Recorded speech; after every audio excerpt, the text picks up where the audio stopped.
Okay, we're all talking about whatever dropped on the docket last because that's how the news cycle works. But we have got a motion for judgment on the pleadings, a dispositive motion sitting on the docket.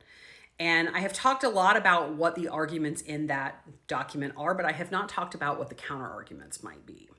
And I'm looking through it and I'm trying to figure out what Lively's counter arguments might be there, particularly in light of the fact that for an MJOP, you cannot use facts. So I can't anticipate what motions for summary judgment are going to look like or what responses to motions for summary judgment are going to look like. Because for motions for summary judgment, you get to include evidence that you found. You get to include depot testimony and records and emails.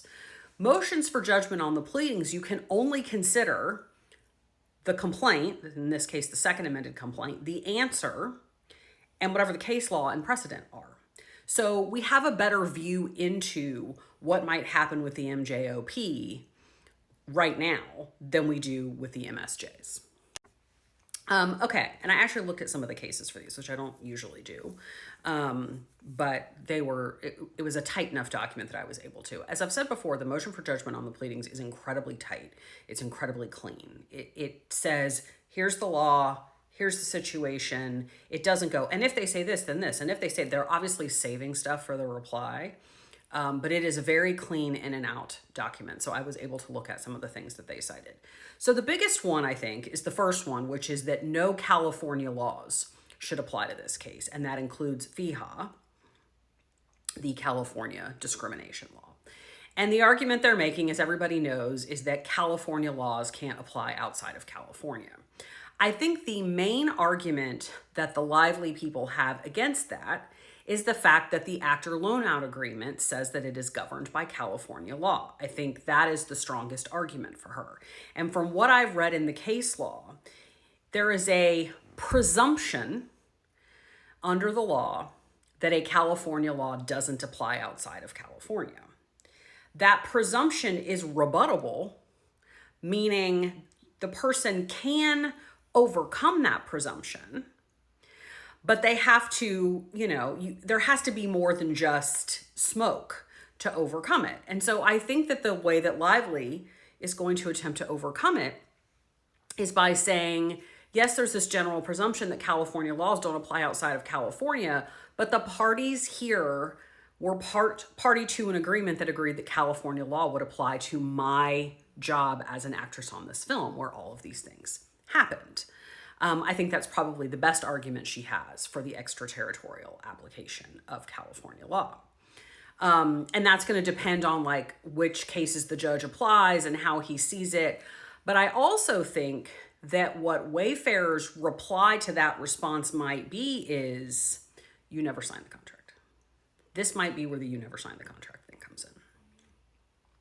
Because if she's going to rely entirely on that contract to apply these California laws to things that happened in New York and New Jersey, that could open the door for Wayfair to be like, you in the contract you never even signed. You obviously didn't think it was very important. So we'll see. There's then the argument that she has failed to exhaust her administrative remedies. Long story short, in her CRD complaint, she didn't actually name It Ends With Us Movie LLC, and It Ends With Us Movie LLC was her actual employer. And so she never actually sent a CRD about her actual employer. And therefore the federal court case was missing a condition precedent to its filing because she never got a right to sue letter for It Ends With Us LLC, and therefore It Ends With Us LLC shouldn't be here.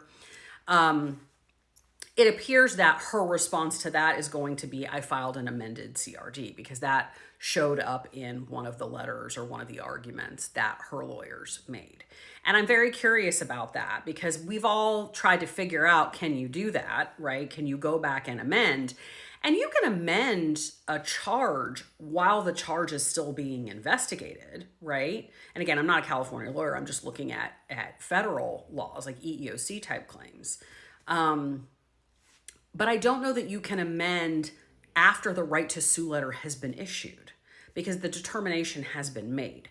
So I think that's going to be her main argument on It Ends With Us LLC, is this whole issue about, could she go back and get a right to sue letter about It Ends With Us LLC after this case had already been filed? And does it matter where in the case we were when that happened? Does that prejudice Wayfair in some way? With regard to the argument that It Ends With Us Movie LLC was her real employer and they were never included in the CRD, I think this one's interesting to me, because I think the argument that Lively has to make there is It Ends With Us Movie LLC and Wayfair were joint employers, right? So there's a test out there under Title VII, at least, for who you're suing and whether people can be joint employers. Like, yes, this person's name was on the contract, or this company's name was on the contract, but really it was governed by these people also. And so I think the argument she's going to make is, even if It Ends With Us Movie LLC is the entity that they created for purposes of this movie, that technically signed or technically was a party to a loan out agreement and the writer, that doesn't mean that Wayfair wasn't involved. So if you look up It Ends With Us LLC on California's business organization's website, it's an LLC, so it has members. LLCs have members, and there's usually a managing member, and then there's other members. The sole member, who I guess is also the managing member of It Ends With Us LLC, is Wayfair Studios. And so that, which is pretty common. I think they create a new LLC for every movie for purposes of liability protection, right? So my guess is that Lively's going to respond that they're joint employers, and then Wayfair is going to have to deal with the Title VII test for joint employers, which is who had the authority to hire and fire people, who did the day-to-day supervision. If Wayfair was involved in the day-to-day supervision, that could mean they're a joint employer. And then, of course, the big one, which is who took care of all the records, who paid the taxes, who paid the payroll, all that kind of stuff. So my guess is that Lively is going to argue that Wayfair was a joint employer along with It Ends With Us LLC. Now, on an MJOP, they can't bring in all of that stuff about the payroll and hiring, because those are facts. And so maybe this one will get kicked into motion for summary judgment so the facts can be brought up. But that's really the best argument I think she can make, and really the only argument she can make on that one. On the grounds of there was no adverse employment action because she didn't work for us and none of this had anything to do with employment, I think she will argue that that is not an issue of law, that is an issue of fact, and we should kick that to summary judgment at the least, or have the jury decide it at the most. I think this is where it's going to be critical for the judge to decide what he thinks is an issue of law and what he thinks is an issue of fact. And I wouldn't be surprised if in a reply to Lively's response, Wayfair doesn't make a little bit of a dig to say, well, you didn't think it was a fact issue about what Ryan told WME, so why is this a fact issue, right? So the judge's willingness to make legal determinations that to some people look like they might be fact issues, I suspect they're going to reference that in some way, or at least hope that he will remember and see, that's right, I've already done that in this case, so I should err on the side of the law again. The argument I think that Wayfair has the least chance of prevailing on is this argument about the temporal proximity. And I know that because I have seen that argument on summary judgment 912,000 times. And it is very often a fact issue about, yeah, it's been more than 3 months. And yeah, there's this presumption and this burden shifting that happens. But are we really going to say legally that they can't possibly have been retaliatory because it was so far apart? Don't we want to look at the facts and circumstances of this particular case?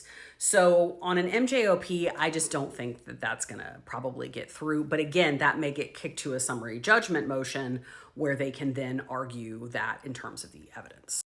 And then finally, on the defamation thing about the statements made by Friedman, I think Lively's response to that is going to be, yeah, there's general privileges that apply to lawyers who are representing clients in active litigation, but this goes far beyond that. This goes on, he's went out there and said Madison Square Garden, like that's beyond the privilege. And I think that's the argument they should make. I think that what will be interesting is, the judge declined at the beginning of the case to put any kind of gag order on and tell people they couldn't make public statements. It'll be interesting to see whether that inures to Wayfair's benefit to say like, yeah, I told you guys you could go out there and talk and that's exactly what you did. And now you shouldn't be liable for that. Or if it goes the other way and goes in Lively's favor and he says, yeah, I told you guys you could go out there and talk about the case, but one of you went buck wild and went way outside the lines. But I do think legally speaking, that one probably should end here, as I've said for a while, because it's just ridiculous.